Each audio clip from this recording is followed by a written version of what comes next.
윌크의 디저트 이야기. 컵케이크의 종류. 안녕하세요. 윌크의 디저트 이야기입니다. 여러분, 고양이 컵케이크 에피소드 재미있게 보셨나요? 정말 다양한 컵케이크들이 등장했죠? 휘핑크림과 토핑의 종류에 따라 맛과 색깔이 달라지는 컵케이크. 이런 컵케이크는 어떤 종류가 있을까요? 먼저 상큼달콤한 딸기 컵케이크. 딸기 컵케이크는 주로 케이크 위에 달콤한 딸기 버터크림을 얹고 그 위에 얇게 썬 딸기를 올린 뒤 슈가 파우더를 뿌려서 만들어요. 어린아이들부터 어른들까지 모두가 맛있게 먹을 수 있는 가장 대중적인 컵케이크랍니다. 두 번째로 달콤 쌉쌀한 초콜릿 컵케이크. 초콜릿 컵케이크는 초콜릿 케이크 위에 달콤하고 부드러운 초콜릿 크림을 얹고 그 위에 초콜릿 조각과 과일을 얹어 장식한답니다. 초콜릿을 좋아하는 아이들 사이에서 인기가 아주 많죠. 세 번째로 소개할 컵케이크는 강렬한 빨간색의 레드벨벳 컵케이크. 여러분, 그거 아세요? 레드벨벳 컵케이크는 실은 초콜릿으로 만들어졌어요. 초콜릿 케이크 반죽에 붉은 색소를 넣어 빨갛게 만든 다음에 오븐에 구워서 만든답니다. 그리고 레드벨벳 케이크 위에 얹은 하얀색 크림은 다름 아닌 크림치즈예요. 게다가 케이크 안에 식초가 들어가기 때문에 크림치즈의 상큼한 맛과 식초의 시큼한 맛이 더해져 살짝 톡 쏘는 맛에 매력적인 케이크가 되는 거죠. 주로 상큼함을 좋아하는 젊은 여성분들에게 인기가 많아요. 다음은 촉촉하고 즙이 가득한 블루베리 컵케이크. 블루베리 컵케이크는 주로 속에 블루베리가 콕콕 박힌 달콤한 케이크 위에 상큼한 블루베리 크림치즈를 얹은 뒤 신선한 보라색 블루베리를 잔뜩 얹어 먹어요. 블루베리의 새콤달콤함을 즐길 수 있는 이 컵케이크는 파티나 피크닉에서 주로 즐겨 먹는답니다. 마지막으로 소개할 컵케이크는 바로 호불호 강한 민트 초코 컵케이크예요. 민트 초코 컵케이크는 초콜릿 케이크 위에 민트 향이 가득한 버터크림을 얹고 초콜릿칩 장식으로 주로 만들어요. 민트의 시원한 맛과 초콜릿의 달콤한 맛으로 많은 사람들 사이에서 인기가 많지만 치약 맛이 난다고 해서 싫어하는 사람들도 꽤 있답니다. 하지만 달콤함을 맛보면서 상쾌함도 느끼고 싶다면 민트 초코 컵케이크를 추천해요. 컵케이크 위에 어떤 토핑을 올리느냐에 따라 맛과 색이 이렇게 다양해지다니. 여러분, 오늘은 간식으로 제일 좋아하는 컵케이크를 먹어보는 건 어떨까요? 하지만 설탕과 버터의 열량이 높은 컵케이크를 너무 많이 먹으면 건강이 나빠질 수도 있다는 점 잊지 마세요. 그럼 오늘의 디저트 이야기는 여기서 마치겠습니다. 다음 시간에 만나요. 윌크의 디저트 이야기. 우유. 안녕하세요. 윌크의 디저트 이야기입니다. 여러분, 사람들이 물다음으로 많이 마시는 게 무엇일까요? 남녀노소 가리지 않고 마시고 영양소도 가득한 바로 저 우유랍니다. 그런데 여러분, 그거 아시나요? 원래 사람들은 우유를 먹지 못했다고 해요. 그리고 오늘날 우유를 마시는 사람들은 전부 돌연변이래요. 그럼 오늘은 우유의 역사에 대해 알아볼까요? 사람들이 우유를 최초로 마신 건 약 6,000년 전 유럽에서 시작되었어요. 이야, 오늘은 날씨가 굉장히 덥구나. 목 좀 축여야겠다. 더운 날씨에 일을 하던 양치기는 너무 목이 말라 깨끗한 물을 마시기 위해 연못으로 갔어요. 아니, 이럴 수가. 연못에 물이 없잖아. 아, 어쩌지? 목이 너무 말라. 나도 저 양젓을 먹을 수 있다면 갈증이 풀릴 것 같은데. 잠깐, 못 마실 것도 없잖아. 미안하다, 새끼양아. 나도 너네 엄마 젖 좀 나눠 먹자. 양치기는 어미양의 우유를 짜기 시작했죠.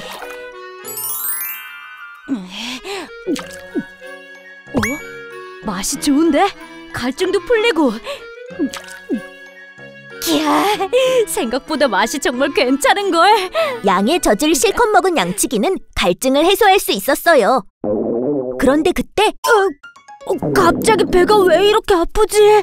당시 사람들은 우유의 당을 소화하는 능력이 없어서 양젖을 먹으면 복통과 방귀에 시달려 고통스러워했답니다. 그때 마셨던 양젖이 정말 맛있었는데. 그래, 배 좀 아프고 말지 뭐. 하지만 맛있는 양젖을 잊을 수 없었던 양치기는 다시 한번 양젖을 먹게 되고, 아니, 이건 왜 배가 하나도 안 아프지? 신기하게도 예전처럼 복통과 방귀에 시달리지 않았어요. 알고 보니 양치기는 몸에서 젖당을 소화시킬 수 있는 돌연변이 유전자가 생겨 우유에 적응하게 된 거였어요. 그뿐만 아니라 양치기는 양젖에 있는 영양소 덕분에 몸도 건강해졌답니다. 자네 어떻게 몇 주 만에 이렇게 근육이 빵빵해진 건가? 바로 이 우유가 제 비결이랍니다. 이런 식으로 양과 소의 젖을 마시게 되면서 우유를 마셔도 아무렇지 않게 되었고, 세대를 거쳐 돌연변이 유전자가 퍼지며 더 많은 사람들이 우유를 섭취할 수 있게 되었어요. 여러분 중에 우유를 마시면 배가 아프거나 화장실을 자주 가는 분들이 있죠. 오늘날에도 세계 인구의 70% 이상이 유당불내증을 가지고 있다고 해요. 그래서 우유 속에 있던 유당을 제거한 두유나 아몬드 우유 같은 다양한 유제품들이 출시됐답니다. 우유에 거부감이 있는 분은 이런 제품을 드셔보세요. 그럼 오늘의 디저트 이야기는 여기서 마치겠습니다. 다음 시간에 만나요. 윌크의 디저트 이야기. 냉면.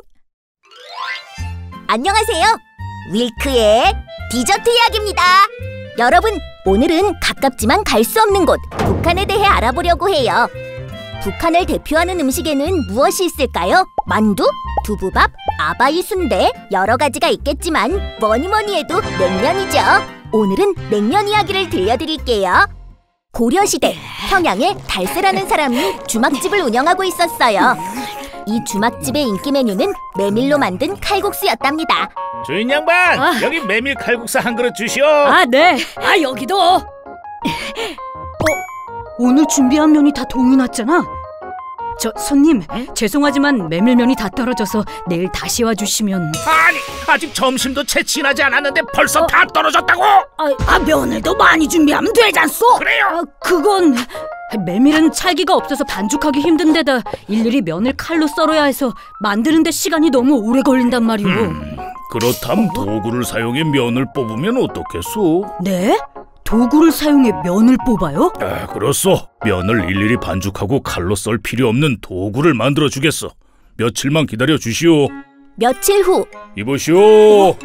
당신은? 연장공이 다시 주막을 찾아왔어요. 저번에 이야기를 듣고 만들어 보았소. 이거면 면을 빨리 뽑을 수 있을 거요. 그리고 쇠판에 작은 구멍을 낸 도구를 달새에게 주었습니다. 정말 고맙소. 이것만 있으면 국수를 더 빨리 만들 수 있겠어. 일단 면을 빠르게 뽑아서 끓는 물에 삶고 찬물로 씻어낸 후 동치미 국물에 말아 먹어볼까? 오. 선생님이 준 도구를 사용해 만든 음식입니다. 아니, 이 새콤달콤한 동치미 국물에 구수한 메밀면이라 이거 참 맛있군. 이 음식은 곡식 곡에 물, 술을 붙여 곡수라 불렸어요. 여기 곡수 한 그릇 주시오. 여기도요. 네. 달새의 곡수는 입소문이 퍼져 훗날 평양냉면으로 이름을 날리게 되었답니다.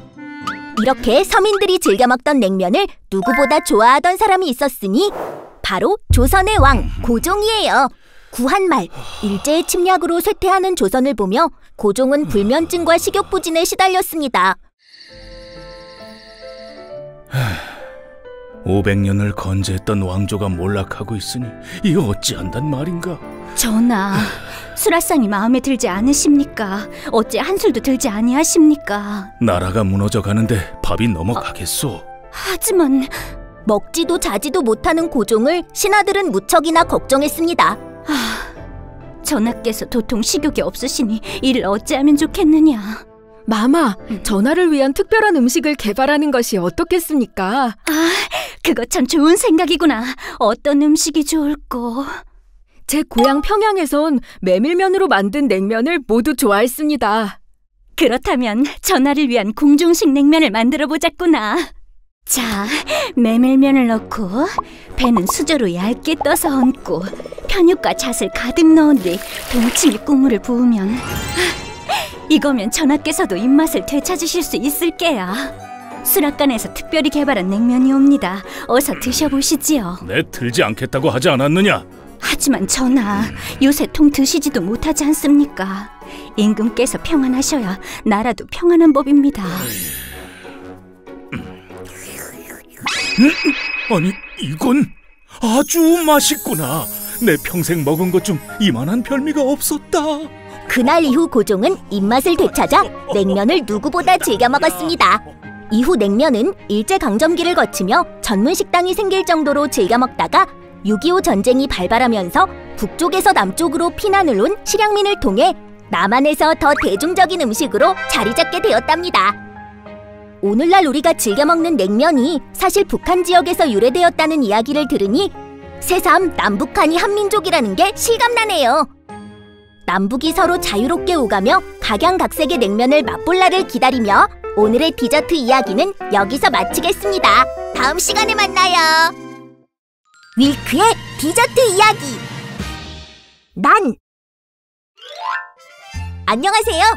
윌크의 디저트 이야기입니다. 여러분, 빵 하면 주로 동글동글하게 부풀어 오른 모양을 생각하죠. 하지만 오늘 소개할 빵은 담요처럼 납작한 모양을 가지고 있어요. 담요처럼 납작하게 생긴 이 빵은 바로 인도의 전통빵 난이랍니다. 우리는 이 빵을 난이라고 부르지만 사실 난은 페르시아어로 빵을 의미해요. 그럼 이제 난이 인도의 전통빵이 될 수 있었던 과정을 알려드릴게요. 14세기 인도의 델리에 쿠시르라는 인물이 살았어요. 그는 당시 음악가와 궁중 시인으로서 활동을 하고 있었어요. 이때 중동 지역에서 도망쳐온 난민들이 있었는데 델리 술탄 왕조한테 거부를 당해 인도 근방에서 어렵게 생활하고 있었죠. 그러나 쿠시르 또한 어릴 적 살던 곳을 몽골인들이 침공해 인도로 도망쳐왔던 적이 있어 난민에 대한 애착이 있었어요. 그래서 그는 밥을 나누어 주거나 입을 옷을 기부하는 등 난민들을 열심히 도왔답니다. 고맙네, 쿠시르. 그대에게 줄 것이 그다지 없지만 이거라도 받아주게나. 우와, 이게 무엇인가요? 이것을 우리는 난이라고 부른다네. 한번 먹어보게나. 이 고소한 향과 쫄깃한 식감 너무 맛있어. 이 난은 도대체 어떻게 만든 건가요? 저 진흙으로 된 화덕을 사용한다네. 네? 먼저 밀가루, 소금, 이스트와 물을 섞어서 반죽을 만든 뒤 화덕 속 벽에 반죽을 붙여 구워주고 살살 떼어주기만 하면 완성이라네. 정말 훌륭하군요. 이 난을 챙겨가도 괜찮을까요? 그렇게 하게. 궁전으로 돌아온 쿠시르는 왕에게 난민들이 구운 난을 소개했어요. 이 납작하게 생긴 빵은 무엇이냐? 이것은 난이라고 합니다. 난? 중동 지역에서 피난 온 난민들이 구워서 제게 주었습니다. 아니, 이렇게 맛있는 음식을 어떻게 지금까지 몰랐던 거지? 여봐라, 이 난의 조리법을 알아와 왕실에서도 굽도록 하여라. 네! 인도의 왕은 빵의 맛과 식감에 감동해 난민들을 받아들이기로 하고 그들의 문화를 수용해 황실에서도 난을 굽기 시작했어요. 그리고 쿠시르는 자신에게 맛있는 난을 나누어준 난민들의 모습을 떠올려 시를 써서 이 빵에 대한 기록을 남겼답니다. 이후 난은 수프나 카레와 함께 먹거나 고기나 야채 등의 토핑을 얹어 먹기도 했어요. 그뿐만이 아니라 버터, 감자, 견과류 등을 토핑 대신 난에 서로 채워 만두처럼 만들어 먹기도 했죠. 어려운 형편에 처한 난민들을 도우려던 쿠시르. 그런 쿠시르에게 어려운 형편임에도 불구하고 먹을 것을 나누어준 난민들의 따뜻한 모습이 인도의 대표빵 난을 탄생시켰네요. 여러분도 어려움에 처한 이들을 도우면 나중에 큰 복으로 돌아올 거예요. 그럼 오늘의 디저트 이야기는 여기서 마치겠습니다. 다음 시간에 만나요. 윌크의 디저트 이야기. 팝콘. 안녕하세요. 윌크의 디저트 이야기입니다. 여러분, 영화 볼 때 빠질 수 없는 간식이 있죠? 바로 팝콘이에요. 베이커리 타운의 팝콘 감독님도 팝콘 캐릭터랍니다. 오늘은 팝콘이 어떻게 만들어졌는지에 대해 알아볼게요. 17세기 영국의 청교도인들은 종교 탄압을 피해서 아메리카 신대륙으로 피난을 오게 됩니다. 여기가 바로 그 신대륙인가? 우린 이제 자유야. 뭐야, 화살이잖아. 어디서 날아왔지? 저 이방인들. 우여곡절 끝에 청교도인들이 아메리카 대륙으로 도착하게 되었지만 아메리카 대륙에 살고 있던 인디언들이 낯선 이들을 경계하며 적대적이자 청교도인들과 인디언들의 갈등이 점차 심화되기 시작했습니다. 그런 와중에도 영국인들은 농사를 짓기 시작했죠. 하지만 유럽에서 소규모로 텃밭 농사만 짓던 영국인들이 광활한 미대륙에서 농사를 짓는 것은 무리였어요. 뭐야, 농작물이 다 죽었잖아. 앞으로 뭘 먹고 살지? 농사에 실패한 청교도인들은 점점 절망적인 상황에 직면하게 됩니다. 아유, 배고파. 바퀴벌레다. 단백질 덩어리야. 아니, 이 인디언이잖아. 우릴 공격하려나 봐. 어떡하지? 무서워. 어차피 이렇게 된 거 저들에게 죽임을 당할 바엔 우리가 먼저 공격하자. 이 받아라! 잠깐 멈추시오. 당신들에게 줄 음식을 가지고 왔소. 한번 드셔보시오. 먹을 거잖아. 고소한 냄새. 너무 맛있어. 오, 입안에서 터지는 옥수수의 알갱이. 하늘을 둥실둥실 떠다니는 기분이야. 이것은 옥수수를 튀겨 만든 팝콘이라 하오. 처음에 우리는 당신들을 적이라고 생각하고 경계하였소. 하지만 당신들이 농사에 실패하고 힘들어하는 모습을 보면서 안타까운 마음이 들었소. 그러던 와중 어느 날 꿈에 옥수수의 정령이 나타났소. 옥수수의 정령이 당신들에게 옥수수를 가져다 주라고 하더군요. 당시 인디언들은 옥수수에 열을 가하게 되면 옥수수의 정령이 열을 못 참고 옥수수 안에서 튀어나오는 것이라고 믿었어요. 정말 감사드립니다.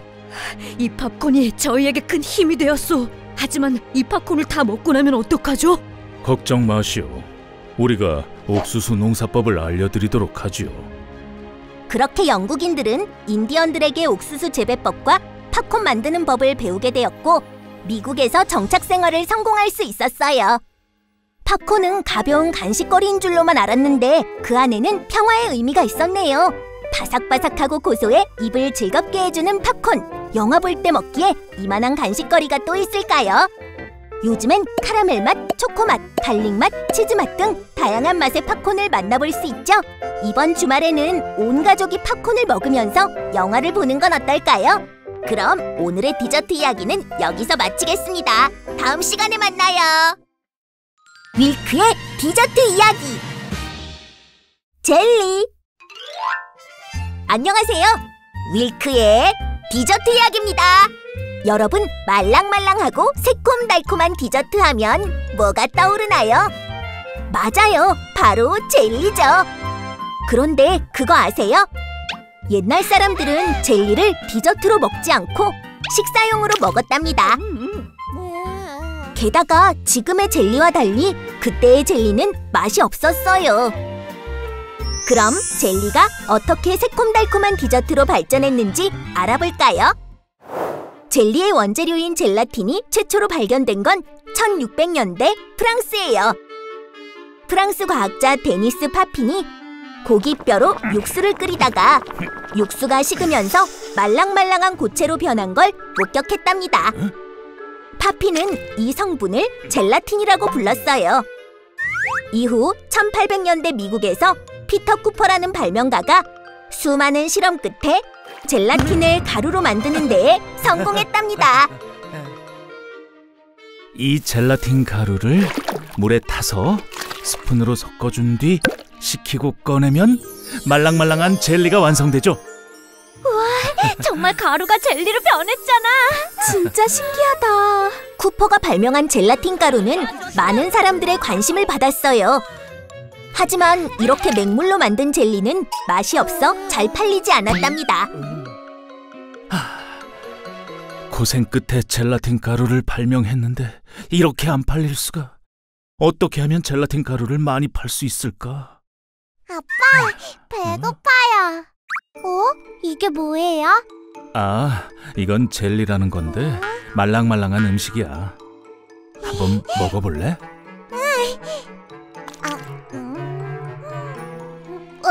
맛없어. 그렇지. 아빠가 이것 때문에 고민이 이만저만이 아니야. 아빠, 젤리에다가 새콤달콤한 과일을 넣어보는 건 어때요? 과일? 과일은 맛있고 젤리는 말랑말랑하니까 친구들도 좋아할 거예요. 그럼 과일을 넣어서 새콤달콤한 젤리를 한번 만들어볼까? 우와, 젤리 안에 과일이 잔뜩 들어있잖아. 너무 예쁘고 맛있어 보여요. 한번 먹어볼까?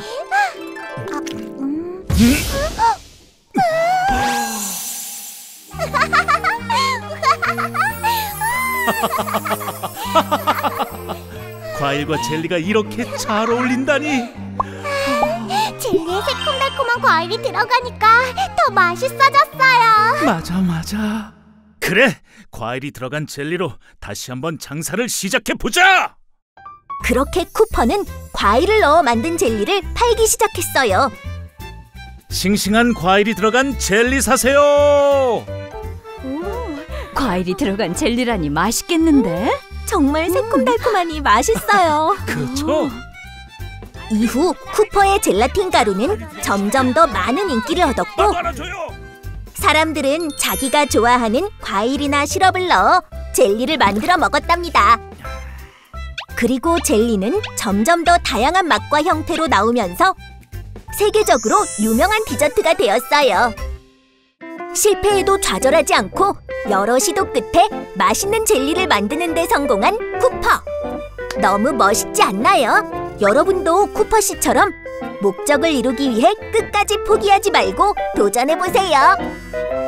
그럼 오늘의 디저트 이야기는 여기서 마치겠습니다. 다음 시간에 만나요. 윌크의 디저트 이야기. 호빵. 안녕하세요. 윌크의 디저트 이야기입니다. 오, 여러분, 드디어 호빵의 계절이 왔어요. 추운 날 호호 불어서 먹으면 온몸이 따뜻해지는 호빵. 오늘은 이 호빵에 대해서 이야기해보려고 해요. 1341년 원나라에는 임정인이라는 사람이 살고 있었어요. 임정인은 일본에서 원나라로 유학 온 스님 류잔선사를 만나 불교의 가르침을 받게 됩니다. 류잔선사에게 더 가르침을 받고자 했던 임정인은 류잔선사를 따라 일본으로 건너오게 되죠. 이후 임정인은 일본의 절에서 생활하게 돼요.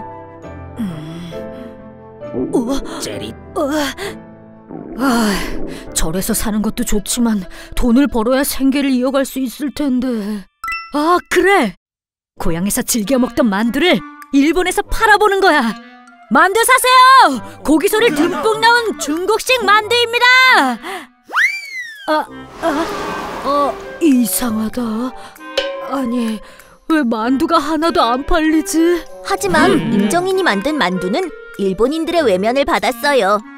당시 일본에 육식 금지령이 내려져서 고기소가 들어간 만두를 아무도 먹지 않았기 때문이죠. 이래서 어떻게 만두를 팔지? 고기소 대신 다른 걸 넣어볼까? 새로운 만두 조리법을 연구하던 임정인은 과일도 넣어보고 나물도 넣어봤지만 전부 실패했어요. 임정인이 고민에 빠지던 그때 류잔선사가 나타났어요. 무엇을 그렇게 고민하십니까? 스님, 만두를 팔아야 하는데 도대체 뭘 넣어야 할지 모르겠습니다. 그렇다면 일본인이 좋아하는 단팥을 넣어보는 건 어떨까요? 네? 그거 좋은 방법이군요. 임정인은 당시 일본인들이 좋아하던 단팥을 만두소로 사용하게 됩니다. 완성! 이렇게 단팥소가 들어간 만두는 처음에는 절을 찾는 신도들에게만 팔렸다고 해요. 이 만두는 점점 사람들의 입소문이 나서 일본 전역에 일파만파 퍼지기 시작했죠. 저도 알려주세요. 네. 임정희는 지금 당장 우리와 함께 궁으로 가야겠소. 예? 제가 무슨 잘못을 했습니까요? 대체 무슨 일이신지 모르겠지만 한 번만 살려주십시오. 저자를 당장 끌고 가라. 예. 살려주세요. 한 번만 용서해 주십시오. 천황의 신하에게 끌려간 임정희는 궁에 다다르게 됩니다. 고개를 들라. 예? 임정희는 소문의 만두를 만들어 대령하라. 예, 알겠습니다. 천황의 명령에 임정희는 팥을 넣은 만두를 만들었고 여기 있습니다. 완성된 만두를 왕에게 바쳤어요. 아니 이 맛은 촉촉한 만두피 안에 달콤한 파당금이 어우러지는구나. 이 맛이야말로 천상의 맛이로다. 이렇게 맛있는 음식을 개발한 임정인에게 상을 내리거라. 정말 감사합니다. 임정희는 천황에게 하사받은 금으로 만두 가게를 차리게 됩니다. 자, 단팥 만두 사세요. 왕을 감동시킨 그 맛입니다. 임정인에 의해 일본 전역으로 퍼지게 된 만두는 1969년에 고 허창성 씨가 일본에 방문했을 당시 거리에서 판매하고 있는 찐빵을 보고 우리나라로 들여와 호호 불어먹는 빵이라는 의미를 담아 호빵이라는 이름을 지었답니다. 호빵이 중국의 만두에서 비롯된 음식이었네요. 처음에 호빵은 임정인이 만든 것처럼 팥소밖에 없었지만 오늘날에는 야채맛, 피자맛, 카레맛, 김치맛 등 다양한 종류의 호빵이 있어요. 오늘 간식은 여러분이 가장 좋아하는 종류의 호빵을 먹는 건 어떨까요? 그럼 오늘의 디저트 이야기는 여기서 마치겠습니다. 다음 시간에 만나요. 윌크의 디저트 이야기. 잼. 안녕하세요. 윌크의 디저트 이야기입니다. 여러분, 빵을 먹을 때 꼭 있어야 되는 건 뭘까요? 버터, 꿀, 여러 가지가 있지만 그중 최고는 과일잼이죠. 딸기잼, 사과잼, 오렌지잼, 블루베리잼 등 잼의 종류는 정말 다양해요. 그런데 잼의 조리법을 최초로 만든 사람이 누군지 아세요? 역사상 가장 유명한 예언가였던 바로 노스트라다무스예요. 오늘은 예언가로 유명한 노스트라다무스가 어떻게 과일잼을 만들게 되었는지 알아볼게요. 최초의 잼은 기원전 4세기 그리스에서 만들어졌어요. 알렉산더 대왕의 그리스군이 인도에서 그리스로 돌아가는 길에 설탕을 가져왔고 과일과 함께 절여서 최초의 잼을 만들었답니다. 하지만 본격적으로 잼의 조리법이 정리된 것은 중세 유럽이었어요. 당시 유럽에는 흑사병이 돌고 있었고 의사였던 노스트라다무스는 흑사병 환자들을 치료하기 위해 고군분투하고 있었답니다. 여보, 나왔어. 무슨 일이요? 괜찮소? 네, 전 괜찮아요. 설마? 불행히도 노스트라다무스의 아내는 흑사병에 걸리고 말았답니다. 노스트라다무스는 아내에게 흑사병의 치료약을 만들어줬어요. 하지만 그녀는 맛도 쓰고 속까지 상하게 했던 약을 계속 거부했고 결국 몸 상태가 심각하게 안 좋아졌어요. 오늘도 내가 지어준 약들을 거부하다니 도대체 어떻게 해야 하지? 여보, 소원이 있어요. 소원? 무엇이오? 뭐든 들어주겠소. 새콤달콤한 과일이 먹고 싶어요. 과일? 기다리시오. 내가 당장 가져다 주겠소. 노스트라다무스는 아내가 좋아하는 다양한 종류의 과일들을 가져왔지만 이미 몸이 허약해진 아내는 과일을 씹어 삼킬 수 없었답니다. 아내는 계속해서 야위었고 몸 상태가 더욱 악화되었어요. 약도 거부하고 아내가 좋아하는 과일마저 못 먹다니 어떡하면 좋담. 아, 그래. 약은 쓰니까 달콤한 것을 같이 먹이면 쓴 약도 먹을 수 있을 거야. 아내가 좋아하는 과일을 설탕에 졸이면 달콤하고 부드러워져 아내도 먹기 쉽겠지.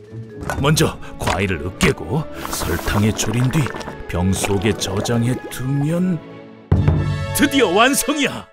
아픈 사람도 쉽게 목에 넘길 수 있는 달콤한 과일잼.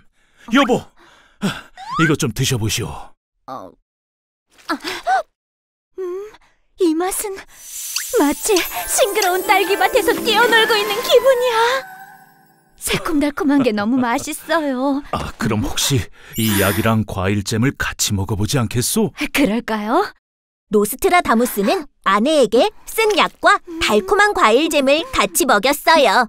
어머, 과일잼이 달콤하니 약의 쓴맛이 없어졌어. 새콤달콤한 딸기와 상큼한 블루베리 맛으로 약의 쓴맛이 안 나. 여보, 고마워요. 당신을 낫게 할 수만 있다면 내 뭐든지 하리오. 그렇게 노스트라다무스가 개발한 과일잼 덕분에 사랑하는 아내도 흑사병에서 점점 회복되어 건강을 되찾을 수 있었답니다. 이 일을 계기로 노스트라다무스는 흑사병에 걸린 환자들을 치료하기 위해 다양한 종류의 잼과 레시피를 만들었어요. 그리고 그가 만든 잼 조리법을 책으로 출간했는데 그 책이 선풍적인 인기를 끌어 베스트셀러가 되었답니다. 아내에 대한 노스트라다무스의 헌신적인 사랑이 잼을 만들었네요. 여러분도 사랑하는 가족과 친구들을 위해 노력하다 보면 기대 이상의 좋은 결과를 얻을 수 있을 거예요. 그럼 오늘의 디저트 이야기는 여기서 마치겠습니다. 다음 시간에 만나요. 윌크의 디저트 이야기. 두부. 안녕하세요. 윌크의 디저트 이야기입니다. 여러분, 콩으로 만든 음식 중에 뭐가 제일 유명할까요? 맞아요. 바로 두부죠. 두부는 맛있고 영양도 풍부해서 세계적으로 사랑받고 있어요. 게다가 요리 종류만 100가지가 넘는답니다. 오늘은 이 매력쟁이 두부에 대해 알아볼게요. 옛날 중국 저장성 일대에 락이라는 효자가 노부모를 모시고 살았어요. 아버지, 어머니, 오늘은 몸에 좋은 콩밥을 지어왔습니다. 귀한 콩을. 맛있겠구나. 아버지! 아이고, 콩을 씹다가 이가 빠졌어. 이 양반 이도 얼마 없는데 이런 딱딱한 콩을 가져오면 어떡하니? 죄송해요. 라기는 앞으로 요리 금지다. 네? 할멈. 노쇠하신 라기의 부모님은 치아가 약해서 콩밥을 드시질 못했어요.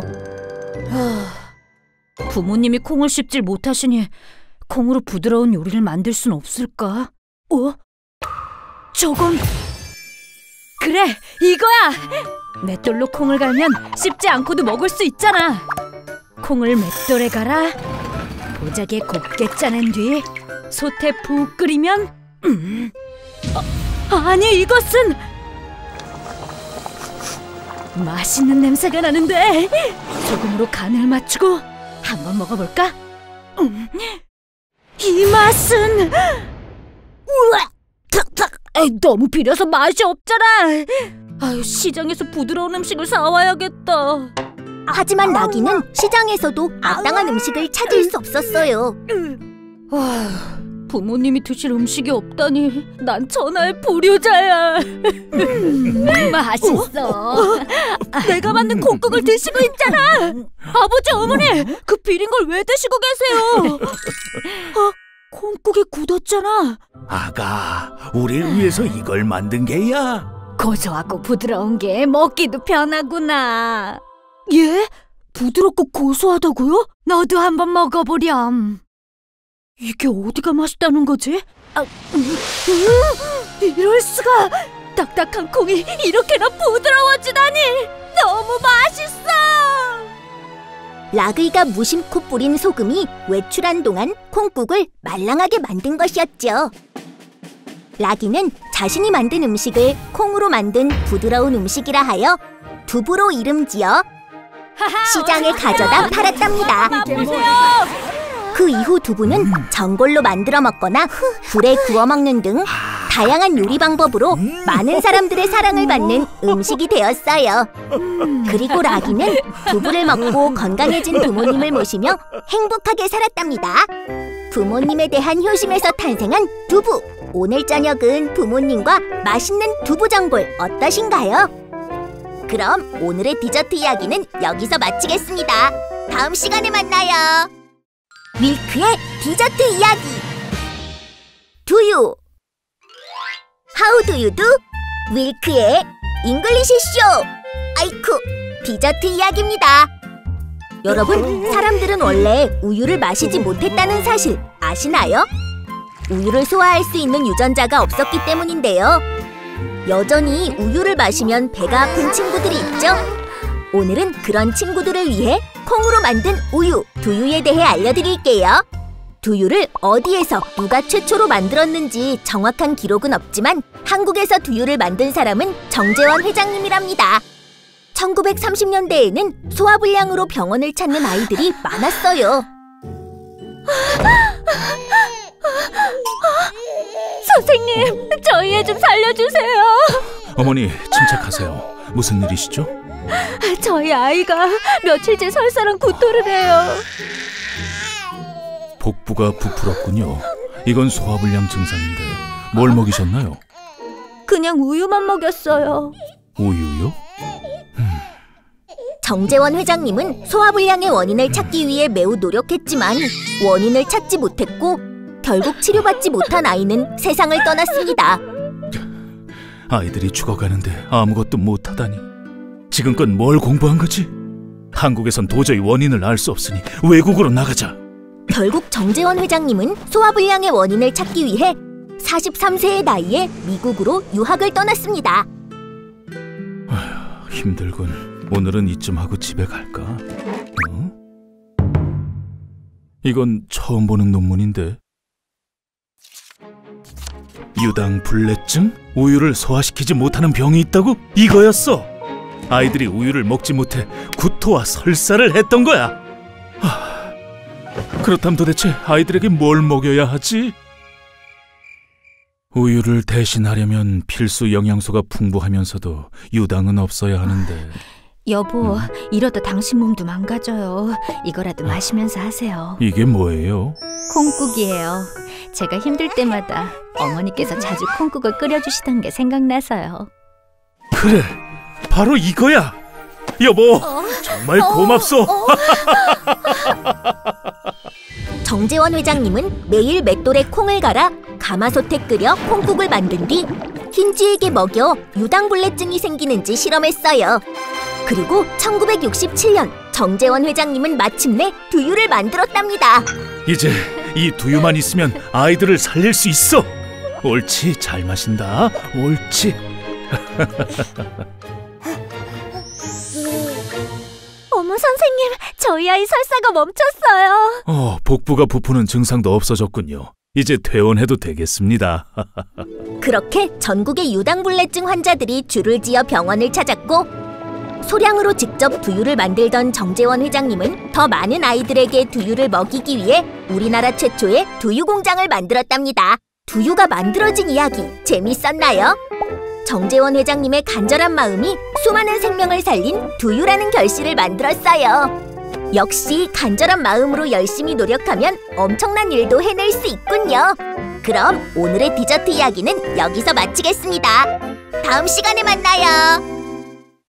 밀크의 디저트 이야기. 떡. 안녕하세요. 밀크의 디저트 이야기입니다. 여러분, 우리나라를 대표하는 디저트는 뭐가 있을까요? 맞아요. 바로 떡이에요. 떡은 우리나라 전통 음식으로 많은 사랑을 받았어요. 쫄깃쫄깃한 식감에 맛도 일품. 게다가 들고 다니기까지 편해서 조상님들 최고의 간식이었죠. 떡에 관련된 속담도 많은데요. 누워서 떡 먹기, 남의 떡이 커 보인다, 그림의 떡 등등 셀 수 없이 많아요. 게다가 떡으로 점을 치는 풍속도 있는데요. 떡을 예쁘게 만들면 처녀들은 잘생긴 남편을 만나고 엄마들은 예쁜 아기를 낳는다는 풍속도 있었대요.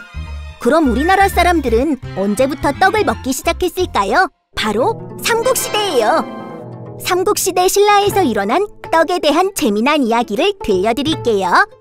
신라시대에 차차웅이라는 왕이 있었어요. 차차웅은 늙고 병들어 누구에게 왕위를 물려줄지 고민했죠. 여봐라, 유리와 타레를 불러오거라. 예, 전하. 부르셨습니까, 전하? 내가 올해를 넘기지 못할 것 같구나. 너희 둘 중 한 명이 왕이 되도록 하거라. 네? 차차홍 왕은 그 말을 남기고 며칠 뒤 승하했고 하루빨리 차기 왕을 세워야 할 텐데 어쩌면 좋담. 형님이 저보다 나이가 많으니 형님이 왕위를 잇도록 하십시오. 무슨 소리? 자네가 왕자이니 왕위를 물려받도록 하게. 하지만 형님이 저보다 능력이 좋으시잖아요. 형님의 왕위를 잇도록 하십시오. 아니래도 왕의 아들이 왕이 되는 것은 당연한 것이 아닌가? 아닙니다. 당연히 형님이 왕위에 앉으셔야죠. 아닐세, 자네가 앉아야지. 두 분 다 워낙 총명하시니 도무지 결론이 안 나는군. 그렇담. 제게 좋은 생각이 있습니다. 그게 뭔가? 옛말에 지혜로운 자가 이가 많다고 합니다. 그러니 우리 둘 중 이가 많은 자가 왕위를 물려받는 것이 어떻겠습니까? 그거 괜찮은 생각이군. 여봐라, 떡을 가져오너라. 갓져온 백설기입니다. 형님께서는 분명 나보다 더 나라를 잘 다스릴게요. 그러니 떡을 살짝만 물어야지. 아니, 이 맛은 복신복신하고 따끈하니 마치 저 하늘 위에 떠다니는 구름을 베어먹는 기분이구나. 이게 아닌데? 아니. 오호, 자네가 나보다 잇자국이 많으니 왕위를 잇도록 하게나. 형님, 감사합니다.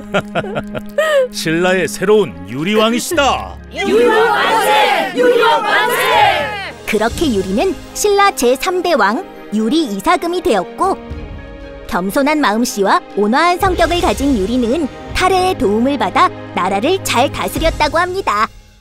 어때요? 떡에 대한 이야기 재미있었나요? 떡에 새겨진 잇자국수로 왕위를 정하다니, 떡은 정말 우리 조상님들과 인연이 깊네요. 이렇듯 전통 음식으로만 여겨졌던 떡이 요즘에는 초콜릿, 쿠키, 버터, 아이스크림 등과 합쳐져 새롭게 재탄생했답니다. 여러분도 오늘 디저트로 퓨전 떡을 먹어보는 건 어떨까요? 그럼 오늘의 디저트 이야기는 여기서 마치겠습니다. 다음 시간에 만나요. 윌크의 디저트 이야기. 소시지의 종류. 안녕하세요. 윌크의 디저트 이야기입니다. 소시지구나. 여러분, 이번에 금소시지와 은소시지 에피소드 재미있게 보셨나요? 금소시지, 척척박사 소시지, 그리고 몸짱 소시지 등 여러 소시지들이 등장했죠. 실제로도 전 세계에 여러 종류의 소시지가 있답니다. 오늘은 여러분에게 다양한 소시지들을 소개해드릴게요. 첫 번째로 비엔나 소시지. 저희 브레드 이발소의 마스코트 소시지는 줄줄이 비엔나 소시지를 모티브로 삼았답니다. 하지만 실제 비엔나 소시지는 다르게 생겼어요. 비엔나 소시지는 오스트리아 빈에서 개발되어서 비엔나라는 이름이 붙었는데, 우리가 알고 있는 소시지보다 더 길고 얇게 생겼습니다. 이번 에피소드에 나온 척척박사 소시지처럼요. 비엔나가 뭔지 아세요? 제가 알려드리죠. 오스트리아의 수도로서 비엔나는 이 비엔나 소시지는 뽀독뽀독하고 육즙 가득한 식감으로 정말 맛있답니다. 그럼 짧고 둥근 금소시지와 가장 비슷하게 생긴 소시지는 뭘까요? 바로 독일의 바이스부르스트라는 소시지예요. 하얀 소시지라는 뜻의 독일어 이름을 가져 흔히 화이트 소시지라고 불립니다. 바이스부르스트는 보통 소시지보다 훨씬 두껍고 짧은 모양을 하고 있고, 다른 소시지와는 달리 쫄깃하기보다는 연하고 부드러운 식감으로 유명하답니다. 그렇다면 마지막으로 등장했던 몸짱 소시지는 종류가 뭘까요? 일반 소시지보다 덩치도 크고 무거운 몸짱 소시지는 바로 스모크 햄이 모티브예요. 스모크 햄은 아주 옛날부터 전 세계적으로 인기를 끌던 돼지고기 음식으로 각 나라마다 다양한 향신료와 방식으로 만들어서 각양각색의 맛과 매력을 느낄 수 있답니다. 이외에 세계 각 나라의 다양한 소시지들을 소개해드릴게요. 먼저 이탈리아. 이탈리아에는 살라미라는 소시지가 유명해요. 살라미는 소금에 절인 돼지고기에 다양한 향신료를 섞은 뒤 돼지 소장에 넣어 건조시켜 먹는 걸로 미국의 페퍼로니와 헷갈릴 수도 있는데 살라미가 페퍼로니보다 조금 덜 맵고 식감이 부드럽답니다. 다음은 말발굽 모양으로 유명한 킬바사 소시지. 킬바사는 폴란드의 전통 음식으로 결혼식과 행사 때 많이 사용해요. 훈제된 향과 씹으면 톡 씹히는 식감을 자랑합니다. 마지막으로 중국의 대표 소시지 라창. 주로 요리술과 간장으로 양념해 단맛을 내는 라창은 돼지고기를 건조시켜 만든 단단한 소시지입니다. 라창은 구워서 밥 위에 올려서 먹거나 차오판이라는 볶음밥으로 만들어 먹어요. 우와, 소시지의 종류가 엄청 많네요. 오늘 간식은 여러분이 좋아하는 종류의 소시지를 먹는 건 어떨까요? 그리고 앞으로 브레드 이발소에서 보다 더 많은 다양한 소시지들이 등장할 거니까 많이 기대해주세요. 그럼 오늘의 디저트 이야기는 여기서 마치겠습니다. 다음 시간에 만나요. 윌크의 디저트 이야기. 바게트. 안녕하세요. 윌크의 디저트 이야기입니다. 이 고소하고 맛있는 냄새는 프랑스의 대표빵 바게트네요. 오늘은 길쭉하고 바삭한 바게트 이야기를 들려드릴게요. 바게트가 탄생한 데에는 여러 가지 설이 있는데 프랑스의 위대한 정복자 나폴레옹이 행군하는 병사들이 걷기 편하도록 크고 동그란 빵을 길쭉한 바게트로 만들었다는 설도 있고, 오스트리아의 제빵사였던 아우구스트 장이 오스트리아 전통빵을 갖고 프랑스로 건너와 바게트로 만들었다는 설도 있죠. 하지만 오늘 제가 소개할 이야기는 화이트 마이너, 밀가루를 뒤집어 쓴 광부로 불릴 정도로 과한 노동에 시달렸던 제빵사에 관한 내용이랍니다. 20세기 초 프랑스 제빵사들은 아침 식사 시간에 맞춰 빵을 팔기 위해 밤새 만들어야 했어요. 이때 새벽 4시까지 노동을 금지하는 노동법이 생겼는데 이 때문에 제빵사들은 오히려 근심에 빠졌답니다. 밤에 일을 못하면 어떻게 아침까지 빵을 만들라는 거야? 밤새 구워도 익을까 말까인데. 피에르, 이제 어쩌지? 새벽에 일을 못하면 빵이 속까지 안 익을 텐데. 어쩌겠어. 일단 빵을 팔아야 하니까 아침 일찍 만들어보자. 제빵사들은 아침 일찍 일어나 빵을 구웠어요. 어찌저찌 만들긴 했군. 근데 빵이 워낙 커서 속까지 안 익었을 텐데. 사장님, 캄파뉴 하나 계산해주세요. 아, 네. 갖고 온 빵이라니 너무 맛있겠다. 뭐야, 속이 하나도 안 익었잖아. 아니, 익지도 않은 빵을 팔면 어떡해요? 아니, 이걸 빵이라고 파는 거야? 당신이 그러고도 제빵사야. 죄송해요. 노동법 때문에 밤에 빵을 구울 수가 없어서 덜 익었나 봐요. 뭐야? 아니, 빵 만든 건 당신인데 왜 남 탓을 해? 당장 환불해줘요. 야, 죄송해요. 내일은 어떻게든 속까지 잘 익은 빵을 만들게요. 내일도 안 익은 빵을 팔기만 해보라고. 당신이 그러고도 제빵사야? 어쩌지? 내일도 제대로 된 빵을 못 내놓으면 난... 안 돼. 또 빵으로 맞을 순 없어. 이왕 이렇게 된 거 짧은 시간에 속까지 익는 빵을 만들어 보는 거야.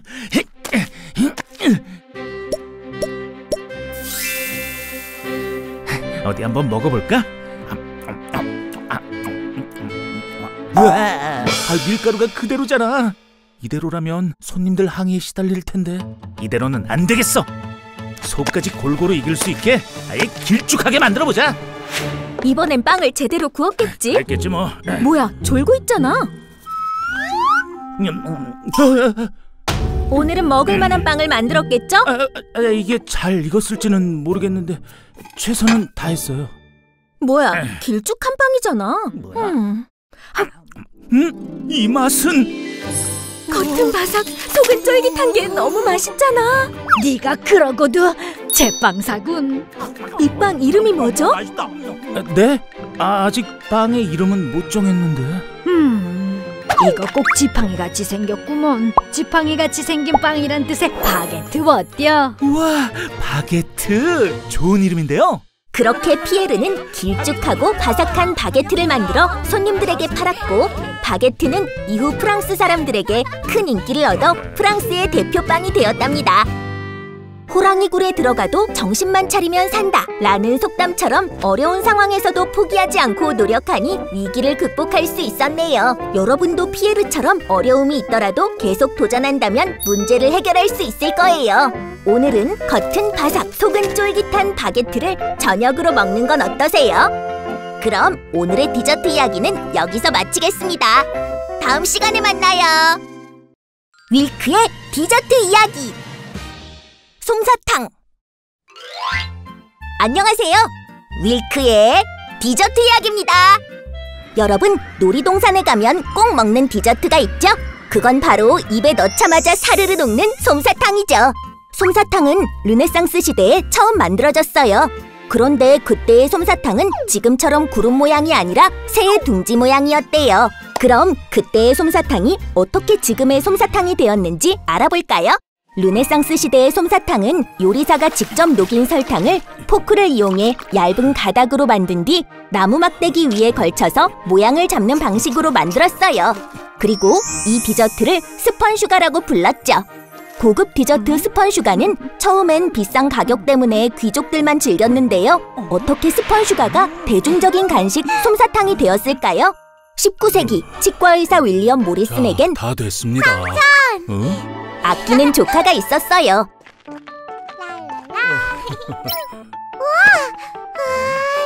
삼촌, 이 사탕 사주면 안 돼?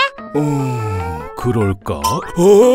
아니 무슨 사탕 하나가 10만 원이 넘어?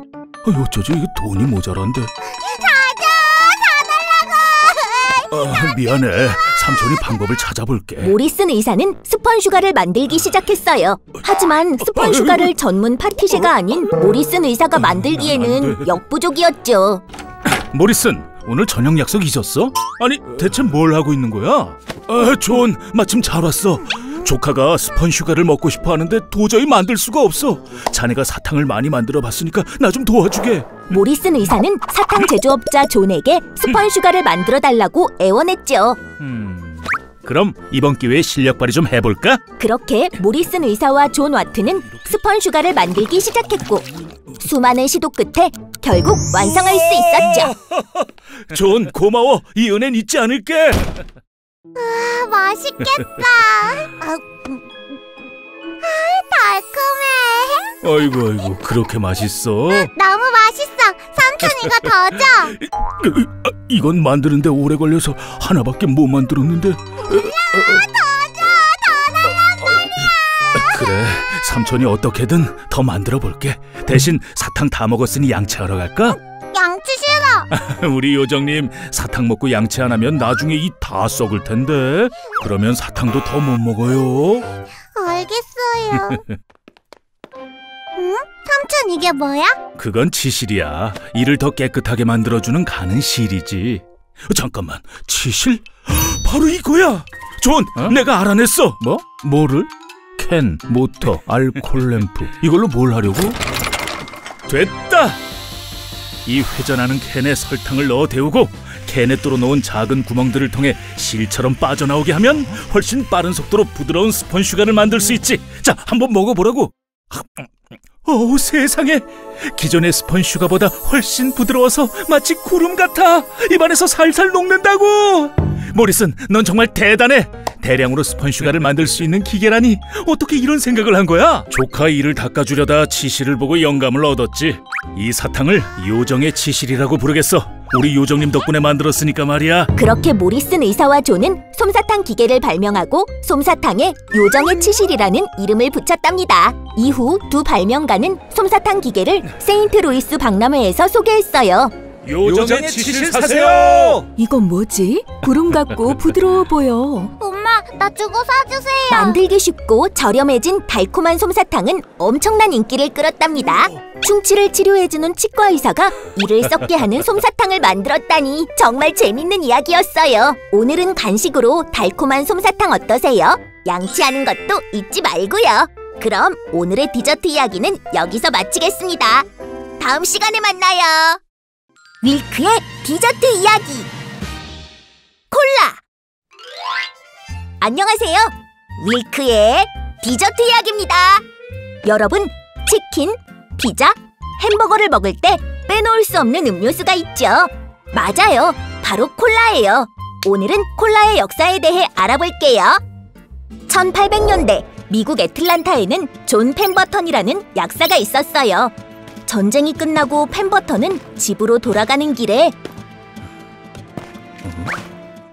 전쟁 후 쑥대밭이 된 애틀란타의 모습에 깜짝 놀랐죠. 조금만 참으렴. 이 통증을 없앨 수 있는 약이라도 있다면. 이럴 수가. 사람들이 이렇게 고통받다니. 반드시 모두를 치료할 약을 만들겠어. 펜버턴은 전쟁으로 상처받은 이들을 위한 약을 만들기로 결심했죠. 아픔을 잊게 하는 효과로 유명했던 코카잎으로 와인을 담그고 당시 에너지 보충제로 쓰인 콜라 열매를 넣어 약을 완성했어요. 연구에만 몰두했더니 피곤한데 한번 마셔볼까? 바로 기운이 솟아나잖아. 성공이야. 코카잎으로 만들었으니 이름은 프렌치 와인 오브 코카로 지어야겠군. 다음 뉴스입니다. 금주법이 입법되어 뭐라고? 술을 사고 파는 것이 모두 금지된다고 합니다. 안 돼. 그럼 내 프렌치 와인 오브 코카는 이를 어쩐담. 절망에 빠진 펜버턴은 무언가를 발견했어요. 바로 소다 파운틴이라 불리던 탄산수 제조기였죠. 탄산수? 와인 대신 이걸 넣어볼까?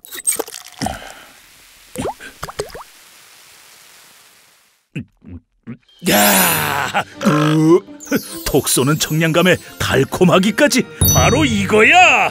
와인 대신 탄산수를 섞은 이 음료가 현재 콜라의 시초가 되었고 이후 콜라는 전 세계에서 가장 사랑받는 음료수가 되었답니다. 콜라가 만들어진 이야기 어떠셨나요? 여러분도 어려운 사람들을 주저하지 않고 돕는다면 언젠가 꼭 보답받게 될 거예요. 그럼 오늘의 디저트 이야기는 여기서 마치겠습니다. 다음 시간에 만나요. 윌크의 디저트 이야기. 민트 초코. 안녕하세요. 윌크의 디저트 이야기입니다. 여러분, 민트 초코 좋아하시나요? 좋아하는 사람들은 정말 좋아하고 싫어하는 사람들은 정말 싫어하는 호불호 최고 디저트. 오늘은 민트 초코에 대해서 알아볼까요? 1970년대 영국의 한 대학교에는 요리를 전공하는 대학생 마릴린 리케츠가 있었어요. 리케츠는 최고의 요리사가 되기 위해 열심히 노력했답니다. 그러던 어느 날 엘리자베스 2세의 딸 앤 공주가 결혼한다는 소식이 퍼졌어요. 앤 공주의 결혼식을 위한 디저트 대회가 열린다고? 우승하는 디저트는 결혼식 때 공주와 신랑에게 대접된대. 오, 어떤 디저트가 우승할지 기대되는걸. 디저트 대회가 열린다고? 이건 내가 최고의 요리사가 될 수 있는 기회야. 리케츠는 대회에서 선보일 디저트를 연구하기 시작했어요. 공주님이 제일 좋아하시는 디저트가 뭘까? 디저트 하면 역시 아이스크림이지. 하지만 아이스크림은 너무나도 평범한데. 그래, 새로운 조합으로 특별한 아이스크림을 만들어보는 거야. 리케츠는 여러 재료를 섞어 아이스크림을 만들어봤지만 모두 실패했어요. 마음에 드는 조합이 없어. 이대로는... 민트차와 초콜릿이라 혹시? 아우... 바로 이거야! 민트와 초콜릿으로 새로운 맛의 아이스크림을 만들어보자! 휴, 완성이야. 엄청 화려한 케이크잖아? 저것도 정말 맛있어 보여. 아니야, 내 민트초코 아이스크림은 분명 공주님의 마음을 사로잡을 수 있을 거야. 그렇게 디저트 대회의 심사가 시작되었어요. 맛이 왜 이래 별로야? 이건 너무 평범하잖아. 내 결혼식엔 이런 걸 내놓을 수 없어. 좀 색다르고 예쁜 디저트는 없나? 응? 아이스크림 색깔이 엄청 예쁘네. 이건 뭐죠? 이건 민트와 초콜릿을 조합한 새로운 맛의 아이스크림 민트 로얄입니다. 민트와 초콜릿? 어디? 아니, 민트의 상쾌함과 초콜릿의 달달함을 한 번에 맛볼 수 있어. 이건 생각지도 못한 조합이야. 이번 디저트 대회의 우승자는 민트 초콜릿 아이스크림을 만든 마릴린 리케츠입니다. 디저트 대회에서 우승한 리케츠는 유명한 요리사가 되었고, 이를 계기로 민트 초코는 전 세계로 널리 퍼졌답니다. 영국의 공주님도 민초파였군요. 민트 초코로 만든 음식이 또 뭐가 있을까요? 요즘에는 민초 아이스크림, 민초 케이크, 민초 우유뿐만 아니라 민초 피자, 민초 치킨, 민초 떡볶이 등 다양한 민트 초코 음식들이 나오기도 해요. 저는 먹기 힘들 것 같아요. 물론 이런 민트 초코 음식까지 좋아하는 분들도 있겠죠. 마릴린 리케츠는 여러 시행착오를 겪고 수많은 도전 끝에 기존에 없던 맛을 만들어냈네요. 여러분도 아무도 시도해보지 못한 새로운 방법으로 문제를 해결해보는 건 어때요? 그럼 오늘의 디저트 이야기는 여기서 마치겠습니다. 다음 시간에 만나요. 윌크의 디저트 이야기. 치즈 스틱. 안녕하세요. 윌크의 디저트 이야기입니다.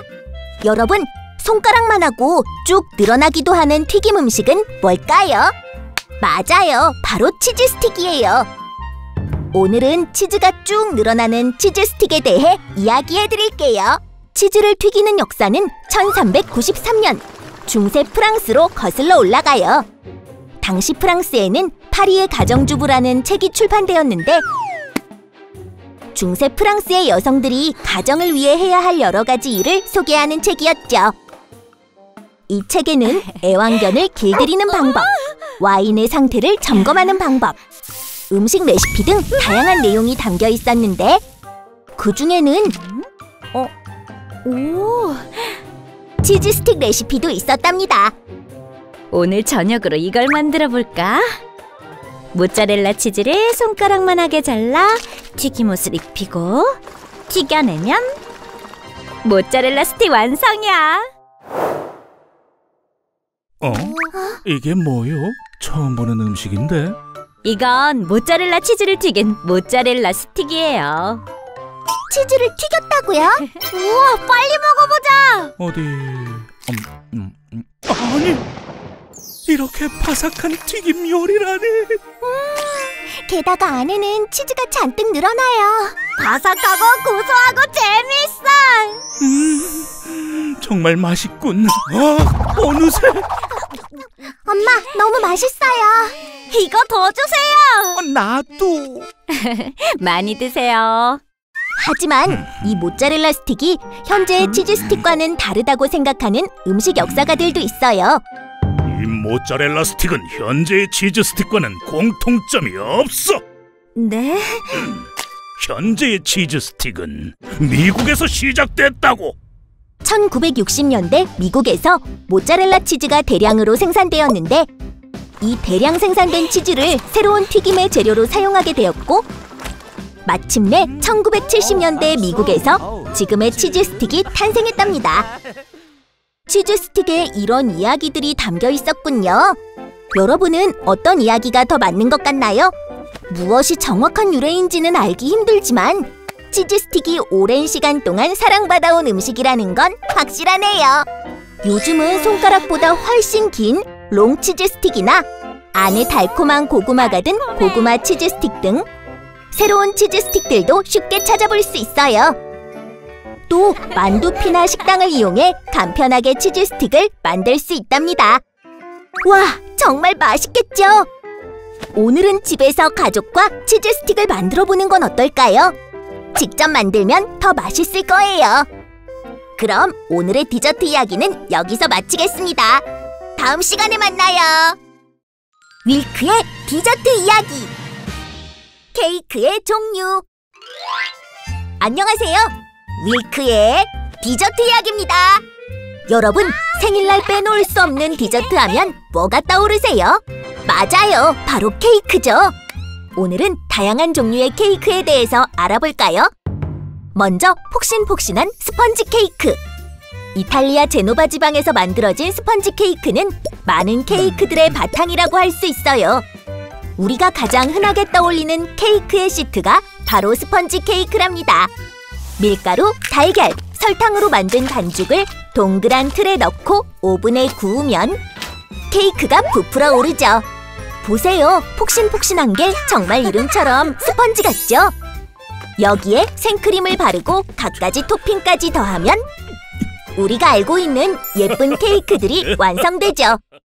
두 번째로는 풍부한 맛의 치즈케이크. 치즈케이크는 고대 그리스로부터 시작되었는데요.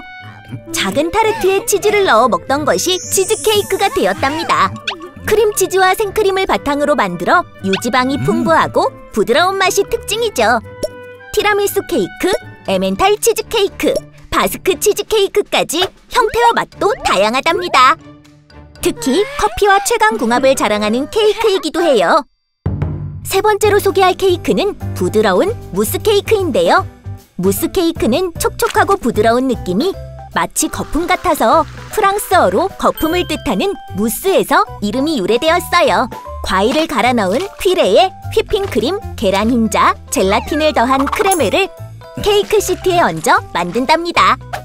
여기서 주의해야 할 점은 케이크를 오븐이 아니라 냉동실에 넣어야 한다는 거예요. 냉동을 시킨 무스 케이크는 아이스크림과 젤리의 중간 정도 식감이라고 해요. 부드럽고 시원한 무스 케이크, 정말 맛있겠죠? 마지막으로 소개할 케이크는 크레이프 케이크예요. 크레이프의 정확한 명칭은 밀크레프인데요. 천을 뜻하는 프랑스어인 밀과 둥글게 말다라는 라틴어 크레프의 합성어랍니다. 크레이프 케이크는 얇은 반죽을 여러 장 만들어서 크림과 가위를 넣고 겹겹이 쌓아 만들어요. 크레이프 케이크의 재미있는 점은 어떤 토핑을 사용하느냐에 따라 다양하게 만들 수 있다는 거예요. 밀크 크레이프, 과일 크레이프, 레인보우 크레이프까지 정말 다채롭죠. 또한 먹는 방식에 따라 식감이 달라져서 도전 정신이 있는 10대, 20대들에게 인기가 많아요. 케이크의 종류가 이렇게 다양하다니, 여러분은 어떤 케이크가 가장 맛있을 것 같나요? 아직 먹어보지 않은 케이크가 있다면 오늘 간식으로 한번 드셔보세요. 틀림없이 맛있을 거예요. 그럼 오늘의 디저트 이야기는 여기서 마치겠습니다. 다음 시간에 만나요. 밀크의 디저트 이야기. 와인. 안녕하세요. 밀크의 디저트 이야기입니다. 여러분, 세상에서 가장 오래된 술이 뭘까요? 정답은 와인입니다. 와인은 무려 신석기 시대부터 사람들이 마시기 시작했대요. 오늘은 와인이 어떻게 만들어졌는지 들려드릴게요. 포도 정말 맛있다. 내일 또 먹으러 오자. 그래, 내일 또 오자. 번개신이 분노했다. 무섭다, 도망가야 한다.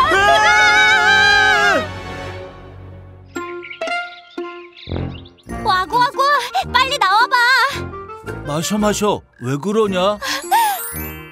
번개신 사라졌다. 우리는 살았다. 배고프다. 그거 포도 먹자. 포도 맛있다. 폭풍우 치는 바람에 포도가 다 떨어졌다. 배고프다. 떨어진 포도 먹는다. 두 사람은 떨어진 포도를 모아서 먹기 시작했죠. 이상하다. 기분이 점점 좋아진다. 나도다.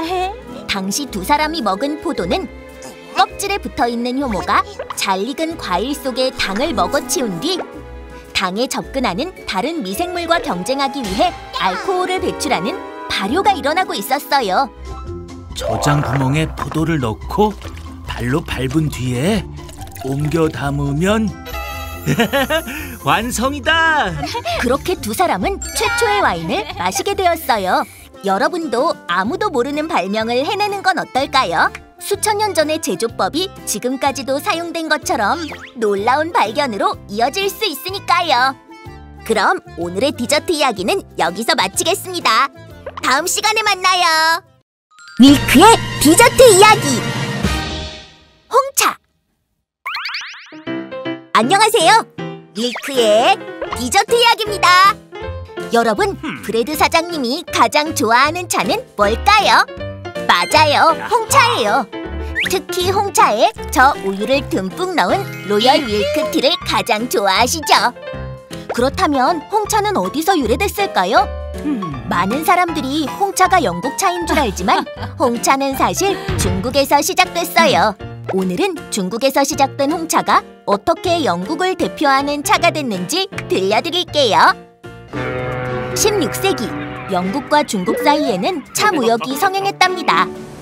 하지만 긴 항해를 하는 동안 종종 녹차 찻잎이 빨갛게 변하는 일이 생겼는데 이 빨간색 찻잎으로 우려낸 차가 바로 홍차랍니다.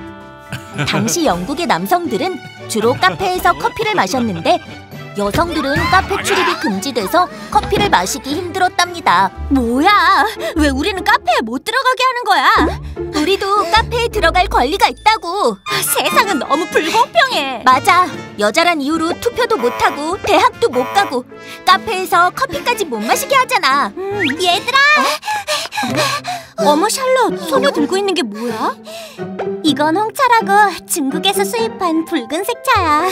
붉은색 차? 향도 그윽하고 맛도 좋아서 요즘 인기가 많대. 정말? 나도 한번 마셔보고 싶다. 그럴 줄 알고 같이 마시려고 가져왔지. 우와, 차 색깔이 붉은색이잖아. 어디 한번 마셔볼까? 향긋해. 온몸이 따뜻해져. 홍차에 설탕과 우유를 넣으니 달콤하고 부드럽잖아. 이렇게 홍차는 영국 여성들 사이에서 커피를 대신할 차로 큰 인기를 끌었고 이후 영국에는 홍차를 마시는 공간인 티가든이 곳곳에 생겼어요. 남성들도 티가든에서 홍차를 마시면서 홍차는 영국인들에게 사랑받는 차가 되었답니다. 오늘날에는 여성들이 자주 이용하는 카페가 과거 영국에선 여성 출입이 금지되었다는 사실, 놀랍네요. 앞으로도 모두에게 차별 없는 세상이 되었으면 좋겠네요. 그럼 오늘의 디저트 이야기는 여기서 마치겠습니다. 다음 시간에 만나요. 밀크의 디저트 이야기. 샌드위치. 안녕하세요. 밀크의 디저트 이야기입니다. 여러분, 식빵 사이에 햄, 치즈, 계란, 야채 등 여러 재료를 취향에 맞춰 넣어 먹는 간편한 음식이 뭘까요? 맞아요, 바로 샌드위치예요. 그런데 샌드위치가 영국 귀족의 이름에서 유래된 것을 알고 계신가요? 오늘은 샌드위치에 대해 알려드릴게요. 18세기 영국 샌드위치 지방에는 몬테규라는 백작이 살았어요. 존 몬테규는 영국 해군 제독을 맡아 굉장히 바쁜 나날을 보내고 있었죠. 백장님, 저녁 드실 시간입니다. 벌써 시간이 그렇게 됐나? 일을 다 안 끝냈는데 어쩌지? 또 식사도 안 하시고 일을 하시려고요? 내일까지 끝내야 하는 업무인데 어쩔 수 없지 않나. 식사는 다음에 하겠네. 네? 하지만... 업무를 하느라 식사를 거르는 일이 잦았던 존 몬테규는 점점 몸이 쇠약해져 갔어요. 백장님이 오늘 저녁 식사도 하지 않으셨어요. 또? 사흘째 식사를 거르셨지 않소? 이러다 정말 쓰러지실까 걱정이에요. 어떻게 백장님이 식사를 하시게 하죠? 아하! 백장님이 일을 하면서 간편하게 먹을 수 있는 음식을 준비하는 게 어떻겠소? 간편하게 먹을 수 있는 음식이요? 그렇소! 나한테 좋은 생각이 있소! 자, 빵, 베이컨, 치즈, 야채? 이 재료들로 뭘 하시려고요? 오븐에 빵을 굽고 빵 사이에 칼집을 내서 햄과 야채를 끼우면 손에 쥐고 일하면서 간편하게 먹을 수 있는 음식 등장이요! 오, 빵 사이에 고기와 야채, 치즈를 끼웠네요. 이 음식이라면 백장님이 일을 하시면서도 간편하게 드실 수 있을 거예요. 게다가 고기와 야채가 듬뿍 들어있어 맛과 영양도 좋소. 어서 백장님께 가져다 드리고 올게요. 예. 하루 종일 아무것도 못 먹었더니 배가 고프군. 뭐 먹을 게 없나? 백장님, 그렇지 않아도 제가 저녁 식사를 준비했습니다. 어? 저녁 식사라고? 뭐지? 빵 사이에 고기와 야채, 치즈를 끼워 놨잖아. 네, 이거라면 손에 간편하게 쥐고 일을 하시면서 식사도 할 수 있을 거예요. 오, 기가 막힌 아이디어군. 이 음식 이름이 뭔가? 이 음식 이름은 백장님의 이름을 따서 샌드위치 어떨까요? 샌드위치 지방에서 만들어진 샌드위치라. 좋은 생각이군. 그럼 어디 한 입 먹어볼까? 이 맛은 바삭바삭한 빵 사이에 들어간 쫄깃한 햄과 고소한 치즈, 상큼한 야채까지 세상을 어우르는 맛이군. 이 맛있는 음식을 이렇게 간편하게 먹을 수 있다니. 멋진 음식 만드느라 수고 많았네. 아닙니다. 백장님이 건강하셔야 저희도 삽니다. 샌드위치는 얼마든지 만들어 드릴 테니 언제든지 부탁하세요. 네. 하인들이 만들어준 샌드위치 덕분에 존 몬테규 백작은 일을 하면서 간편하게 식사도 할 수 있었답니다. 샌드위치가 바쁜 와중에 간편하게 식사를 하기 위해 탄생한 음식이라니 정말 흥미로운 이야기네요. 샌드위치 백장님을 걱정하는 하인들의 마음이 샌드위치라는 멋진 음식을 만들었어요. 여러분도 누군가를 위해 마음을 쏟으면 이렇게 위대한 발견으로 이어질지도 몰라요. 그럼 오늘의 디저트 이야기는 여기서 마치겠습니다. 다음 시간에 만나요. 윌크의 디저트 이야기. 와플. 안녕하세요. 윌크의 디저트 이야기입니다. 여러분, 벌집 모양 무늬의 독특한 디저트는 과연 뭘까요? 맞아요, 바로 와플이에요. 와플은 그냥 먹어도 맛있지만 생크림이나 과일, 아이스크림을 얹어 먹으면 더더욱 맛있죠. 와플은 고대 독일어로 벌집이라는 뜻의 바바와 고대 영어로 엮다라는 뜻의 웨펀에서 비롯된 바펠레라는 단어에서 유래되었어요. 정말 생김새와 찰떡인 이름이죠? 오늘은 벌집 모양의 와플에 대해서 이야기해 드릴게요. 18세기 중반 영국 런던의 한 식당에서 한 요리사가 열심히 막대기로 고기를 두드리고 있었어요. 질긴 스테이크 고기를 부드럽게 하기 위한 과정이었죠. 여보, 고기 손질은 아직 멀었어요? 거의 다 됐어. 잠깐 한눈을 판 사이 요리사는 그만 고기 대신 옆에 팬케이크를 두드리고 말았지 뭐예요. 이걸 어째? 내 실수로 팬케이크에 홈이 파였잖아. 팔 수는 없으니 내가 먹어야겠군. 요리사는 망친 팬케이크를 먹기 위해 버터와 시럽을 올렸어요. 어라? 팬케이크에 홈이 파여 있어서 버터와 시럽이 안 흘러내리잖아. 이러면 훨씬 먹기 편하겠는걸? 이건 엄청난 발견이야. 야, 여보! 내가 정말 기막힌 발견을.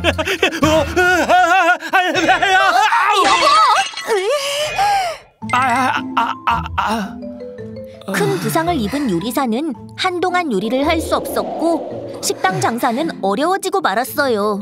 여보, 당신이 다친 뒤로 식당을 못 열어서 가게가 쫄딱 망하게 생겼어요. 미안하오. 우리 이제 어쩌죠? 저번에 망쳤던 팬케이크를 신메뉴로 팔아보는 건 어때요? 아, 그 홈이 파인 네. 팬케이크요? 좋은 생각이에요. 요리사는 망친 팬케이크를 메뉴로 만들어 손님들에게 선보였어요. 저희 가게 신메뉴 와플입니다. 한번 맛보시죠. 특이하게 생긴 팬케이크네. 아니 이 맛은 버터가 더 많이 올라가니 부드럽고 맛있어. 시럽도 잔뜩 올라가서 훨씬 달콤하고 촉촉해. 와플은 금세 많은 인기를 얻었고 이 소식은 사업가 제임스 쇼니의 귀에 들어가게 되었죠. 저거 정말 괜찮은 상품인데. 이보시오, 와플 레시피를 내가 사겠소. 부부는 와플 레시피를 제임스 쇼니에게 팔았고 와플은 점점 더 인기를 얻어 순식간에 전 유럽으로 퍼졌어요. 이후 와플은 레시피가 다양해지면서 취향에 따라 다채롭게 즐길 수 있는 디저트가 되었답니다. 한순간의 실수가 이렇게 맛있는 와플이 되다니 정말 신기하죠? 여러분도 실수를 했을 때 포기하지 말고 극복하기 위해 노력하다 보면 뜻하지 않은 발명을 하게 될지도 몰라요. 오늘은 와플에 달콤한 메이플 시럽과 생크림을 올려 드셔보시는 건 어떨까요? 그럼 오늘의 디저트 이야기는 여기서 마치겠습니다. 다음 시간에 만나요. 밀크의 디저트 이야기. 케첩. 안녕하세요. 밀크의 디저트 이야기입니다. 여러분, 감자튀김이나 소시지를 먹을 때 찍어 먹는 소스가 있죠? 맞아요. 바로 케첩이에요. 전 세계인의 사랑을 받는 케첩. 미국에서 만들어진 걸로 아는데요. 그런데 이 케첩이 중국에서 만들어졌다는 걸 아시나요? 오늘은 케첩의 역사에 대해 알아볼게요. 18세기 초, 영국의 상선이 아시아를 향해 가고 있었어요. 영국 배의 주방장은 평소처럼 선원들을 위해 점심을 만들었죠. 자, 여러분, 점심시간입니다. 뭐야, 또 빵과 고기야? 난 지겨워서 못 먹겠어. 맨날 먹는 거 말고 뭔가 새로운 음식을 달라고. 하지만 오랫동안 항해한 선원들은 매일 먹는 똑같은 음식에 질려 있었어요. 큰일 났네. 영국에 돌아갈 때까지 줄 수 있는 음식은 이것밖에 없는데. 여러분, 말라카 왕국에 도착했어. 말라카 왕국은 당시 말레이시아, 싱가폴, 인도네시아 등에 걸쳐 존재하던 왕국이었어요. 그래, 말라카 왕국에서 선원들에게 줄 새로운 음식을 구해보자고. 주방장은 새로운 별미를 찾기 위해 말라카 왕국의 거리를 걸어 다녔어요. 저게 뭐야? 하지만 말라카 왕국의 음식은 영국 사람들이 먹기엔 너무 생소했죠. 냄새. 이런 걸 우리 선원들에게 줄 순 없어. 저긴 왜 이렇게 손님이 많지? 그러다 한 식당을 발견하죠. 맛집인가? 한번 먹어봐야겠군. 우와, 괜찮아 보이는데? 근데 이건 무슨 소스지? 으악, 이게 뭐야? 시큼하고 비린내가 나. 그건 케캅입니다. 생선을 발효시켜 만든 소스죠. 생선을 발효시켰다고요? 그렇게 비린내 나는 소스를 어떻게 먹어요? 이 소스는 중국에서 처음 만들어졌어요. 생선에다가 식초, 소금, 향신료 등을 가미해서 푹 절이면 시큼한 냄새와 톡 쏘는 맛이 나는 케캅이 완성되죠. 처음엔 거부감이 들 수 있지만 계속 먹다 보면 중독돼서 이거 없인 밥을 못 먹을 정도랍니다. 자, 한번 먹어봐요. 그럼... 시큼하고 짭짤한 맛이 오히려 입맛을 돋우잖아. 게다가 음식 본연의 감칠맛을 살려주는군. 이거 얼마요? 여기 있는 케캅 전부 사가겠어. 이걸 전부 다요? 그러시죠. 주방장, 오늘 저녁은 색다른 음식을 준비했겠지? 또 똑같은 음식을 주면 가만두지 않겠어. 그래. 다들 걱정 마세요. 오늘은 여러분을 위해 특별한 음식을 준비했습니다. 특별한 음식? 도대체 뭐지? 뭐야? 또 빵과 고기잖아. 림 돌리는 거야? 오늘의 특별한 음식은 바로 이 케캅이라는 소스예요. 케캅? 처음 들어보는데. 이게 무슨 냄새야? 이 비린내 나는 소스를 먹으라고. 자, 곤말 말고 한번 맛이나 보시죠.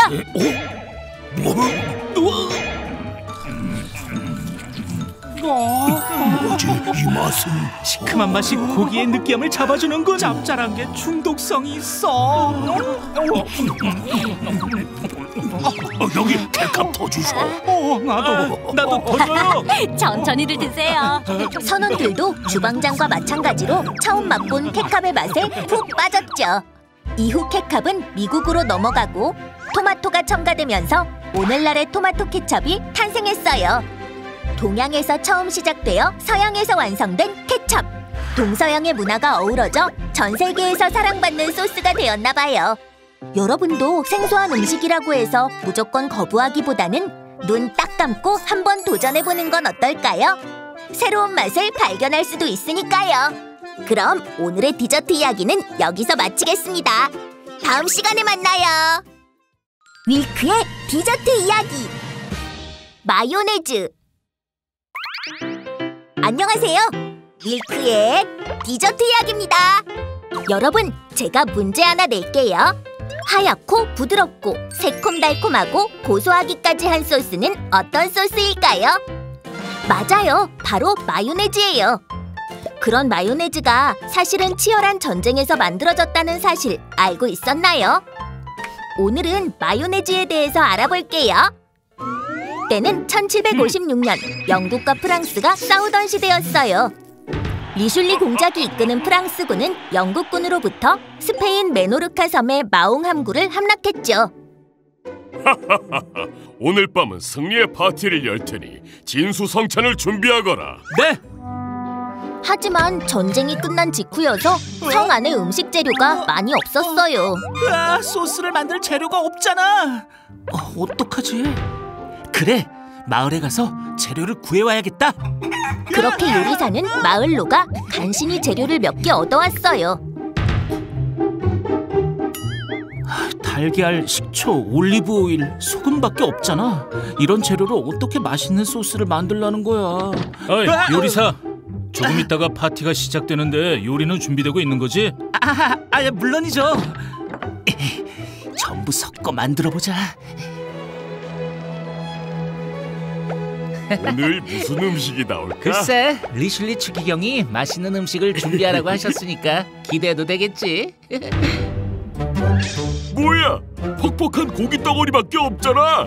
요리사, 고기 찍어 먹을 소스는 없어? 여기 소스 있습니다.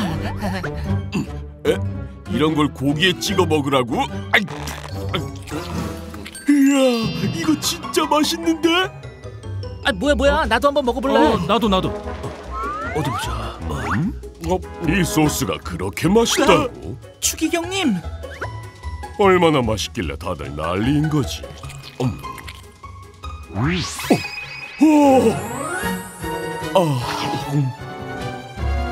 하얗고 푹신한 구름 위에서 새콤달콤한 사과를 먹는 기분이야. 이런 소스는 처음 먹어봐. 네. 요리사, 이 소스의 이름은 뭔가? 아직 이 소스의 이름은 정해지지 않았습니다. 그럼 내가 이 소스의 이름을 지어주지. 마옹 항구에서 만들어졌으니 마옹과 에즈를 붙여서 마오네즈. 이 소스는 마오네즈라고 부르도록 하지. 그렇게 마요네즈가 탄생하게 되고 오늘날에는 마요네즈로 불리게 되었답니다. 폐허만 남은 전쟁터에서 맛있는 마요네즈 소스를 만들어내다니 병사들을 위한 요리사의 지극정성이 놀라운 결과를 만들어냈네요. 우와! 오늘 저녁에는 마요네즈를 활용한 요리를 만들어보면 어떨까요? 그럼 오늘의 디저트 이야기는 여기서 마치겠습니다. 다음 시간에 만나요. 윌크의 디저트 이야기. 도넛의 종류. 안녕하세요. 윌크의 디저트 이야기입니다. 여러분, 오늘 본 도넛 레인저의 활약 어떠셨나요? 정말 멋있어 보이지 않나요? 이번에는 이 멋있는 도넛들의 종류에 대해 알려드릴게요. 먼저 흔히 볼 수 있는 글레이즈 도넛입니다. 달걀 흰자, 우유, 설탕을 섞어 만든 달콤한 소스를 도넛 위에 뿌리면 글레이즈 도넛 완성이에요. 달콤하고 쫄깃한 글레이즈 도넛은 향긋한 커피와 같이 먹으면 정말 최고죠. 요즘은 이 글레이즈 도넛을 딸기 크림, 초콜릿 크림, 메론 크림 등으로 꾸며서 맛도 비주얼도 더 다양하게 만들어요. 브레드 이발소에 나오는 작고 동그란 도넛이 있죠? 이 꼬마 도넛의 이름은 도넛 홀즈, 한국에선 먼치킨이라고 불러요. 바로 오즈의 마법사에 나오는 난쟁이 먼치킨과 닮았기 때문이에요. 귀여운 꼬마 도넛은 일반 도넛의 구멍을 뚫고 남은 반죽으로 만들어져요. 크니뿌니의 뿌니가 사자로 변신한 걸 본 적 있나요? 사자의 목에 걸려있는 통통한 도넛을 폰데링 도넛이라고 해요. 작은 공들이 하나의 링을 이루고 있는 모양으로 찹쌀을 넣어 다른 도넛보다 더욱 쫄깃한 맛이 특징이죠. 맛있어. 마지막으로 소개할 도넛은 바로 필드 도넛입니다.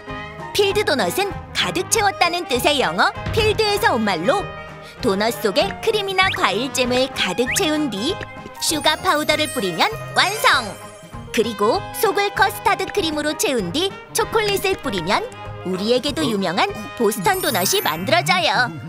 도넛의 종류가 이렇게나 다양하다니 정말 놀랍죠? 소개해드린 것 말고도 무스 도넛, 찹쌀 도넛, 크로넛 등 수많은 종류의 도넛들이 있어요. 여러분은 어떤 도넛을 가장 좋아하세요? 저는 전부 다 좋아요. 그럼 오늘의 디저트 이야기는 여기서 마치겠습니다. 다음 시간에 만나요. 밀크의 디저트 이야기. 햄버거. 안녕하세요. 밀크의 디저트 이야기입니다. 푹신푹신한 빵에 육즙이 흐르는 고기 패티, 아삭아삭 양상추와 새콤달콤 토마토, 그리고 고소한 치즈까지. 이걸 한 번에 얹으면 짜잔! 맛있는 햄버거가 완성! 그런데 이 햄버거는 몽골에서 시작되었다는 사실 알고 계신가요? 오늘은 햄버거의 유래에 대해서 알려드릴게요. 옛날에 칭기스칸이란 칸이 몽골을 다스렸어요. 나를 따르라!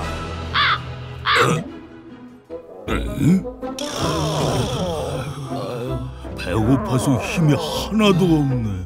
칸, 밥은 언제 옵니까? 녀석들이 빠져가지고! 당시 몽골군은 식량 보급이 늦어져 자주 굶주렸죠. 칸, 식량이 제때 조달되지 않아 싸우기 힘듭니다. 어떻게 하면 식량을 쉽게 보급할 수 있을까? 거긴 누구냐? 이 녀석, 담중에 뭘 하고 있는 게냐? 배고파서 말고기를 먹고 있었습니다. 말고기? 이건 어디서 났지? 이것은 제 아내가 전쟁터에서 굶지 말라며 싸준 고기입니다. 아니, 여보, 지금 뭘 하는 거요? 서방님, 말고기를 안장 밑에 넣어두었습니다. 전쟁터에서 굶지 마시고 배고플 때 몰래 드세요. 여보. 서방님. 그래서 남몰래 먹고 있었습니다. 굶주린 전우들을 두고 혼자 배를 채우다니 죽을 죄를 지었습니다. 아하, 고기를 안장 밑에 넣어 다니다니 아주 훌륭한 생각이야. 칸께서도 한번 드셔보시겠습니까? 말등과 안장 사이에 넣은 고기가 말이 달리는 동안 충격을 받아 육질이 부드러워져서 먹기 좋습니다. 그래? 어디 맛 좀 볼까? 아니, 이 맛은 고기가 쫄깃쫄깃 씹히는 게 말을 타고 초원을 달리는 맛이야. 병사들에게 말 안장 사이에 고기를 넣고 다니라 하여라. 나를 따르라. 이렇게 식량을 제때 조달받은 몽골 군대는 거침없이 나아가 세계에서 가장 큰 제국을 세웠어요. 그리고 이 전투 식량을 본 러시아 사람들은 이 요리를 몽골 부족의 이름을 따와 타르타르 스테이크라고 불렀답니다. 타르타르 스테이크는 독일 함부르크로 넘어가 함부르크 스테이크가 되고, 이후 미국으로 건너간 독일 이민자들이 함박 스테이크를 빵 사이에 넣고 팔아 오늘날의 햄버거가 되었죠. 우리가 먹는 햄버거가 원래는 전투 식량이었다니 참 신기하죠? 여러분도 바쁠 때 굶지 말고 간편한 햄버거를 먹어보세요. 그럼 오늘의 디저트 이야기는 여기서 마치겠습니다. 다음 시간에 만나요.